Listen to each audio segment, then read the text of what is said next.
and welcome along to our latest video update on key areas of primary care finance. This month we are looking at reconciling salaried GP pension adjustments.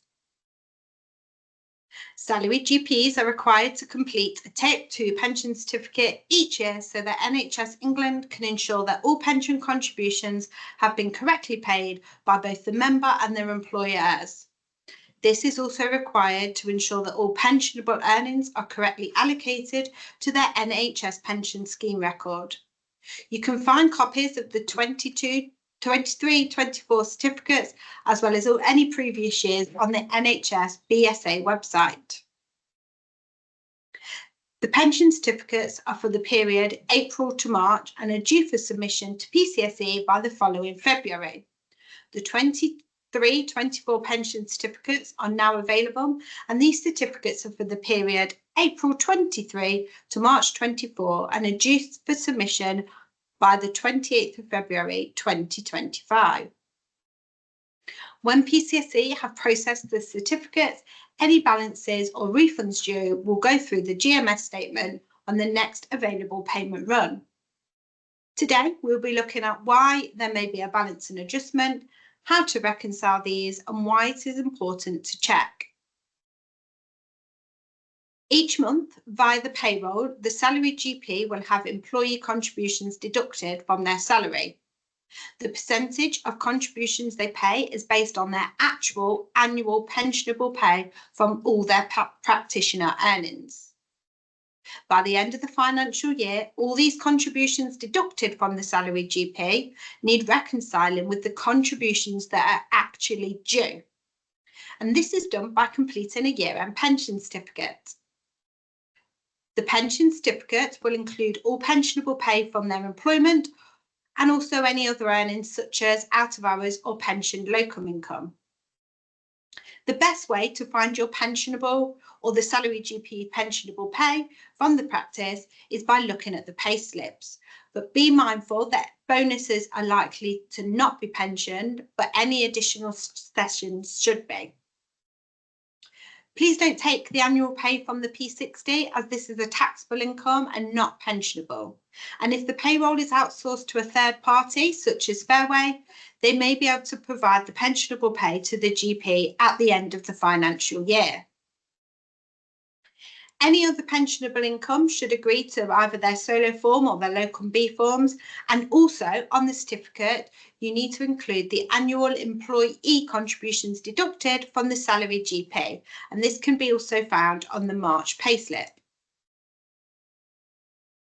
The salaried GP also needs to determine what tier band they're in for the year, and this again is on all the pensionable earnings. Please check the NHS BSA website for the most up-to-date tier bands and the percentages.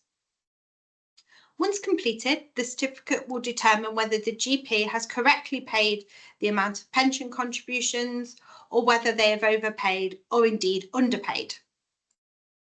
We would then need to look at why they've not paid the right amount. Has the employee contributions been deducted at the wrong tier? Maybe you thought their earnings were at the 12.5% tier, but actually we didn't factor in the outside earnings and therefore they should be in a 13.5% tier. Maybe they received an uplift to their pay, but their pension contributions were not updated.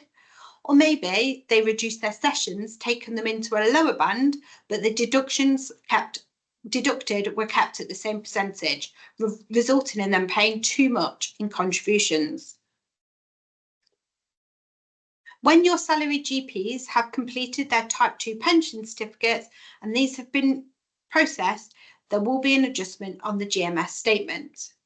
These adjustments can be small in value, but also can be quite large. And also the deadline for submission is February. These might be processed at any time and therefore the adjustment might be taken at any time. The adjustments may not be the same as what is shown on the certificate. This could be because PCSE have considered what's been deducted from the practice and not necessarily what's been deducted from the GP. There are 3 checks we need to make for the employee contributions. the employee contributions deducted from their pay, what the employee contribution should have been, and what was actually paid to PCSE via the GMS statement. These checks will help you to see if the adjustments are correct and whether the GP needs to make a further payment to the practice or if actually they're due a refund. We strongly advise you keeping a spreadsheet for each GP per year, listing out their monthly contributions deducted from their pay and then what contributions have been taken via the GMS statements. You will also need to list the employer contributions due and again what has been deducted from the GMS statement. Just as a reminder, the employer contribution rate is 14.38%. We are now going to go over a quick example and we will see, as you can see, we've analysed 4 months, April to July. We have listed the pensionable pay each month and also the contributions deducted from the salary GP pay. In our example, this is based on 12.5%. As you can see, the pensionable pay has changed in June and July. This could be because of additional sessions or an uplift or back pay. The employee contributions deducted from their salary has also changed to reflect their additional earnings. We have then analysed the employee and employer contributions deducted via the GMS statement. As you can see in our example, there are no differences for April and May, but there are differences for June and July because PCSE weren't aware of the changes that were made to the payroll.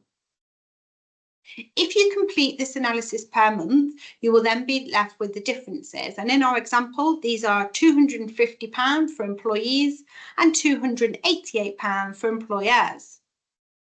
Once the certificate is processed with PCSE, you would expect to see these balances being taken on the next available GMS statement. Now we can see that the contributions have correctly been taken from the salary GP, therefore these balances paid are due from the practice. But sometimes the GP has additional earnings that you have not been made aware of, and these could tip them over to the next tier band. And this would mean the contributions deducted from their pay might not have been correct. So if we use that previous example, but add on £12,000 worth of locum income, this would mean their pensionable earnings has gone up for the year to £77,000. This would also mean that the GP would need to go from the 12.5% tier to 13.5%. Employees' contribution due will be £8,775, but as only £8,125 was deducted from the GP, the practice would need to make an arrangement to collect these additional contributions from the GP. So, in summary, when an adjustment has gone through the GMS statement and there are some points to consider, you need to review the practice pensionable pay for the year and check were the right contributions made from the employee throughout the year. Were the right deductions made by the GMS statement during the financial year? And also just note any shortfall or excess contributions paid in the financial year. And then we can check these against the year-end adjustment and on your GMS statement. If the end-of-year adjustments are different to your figure, this will need checking.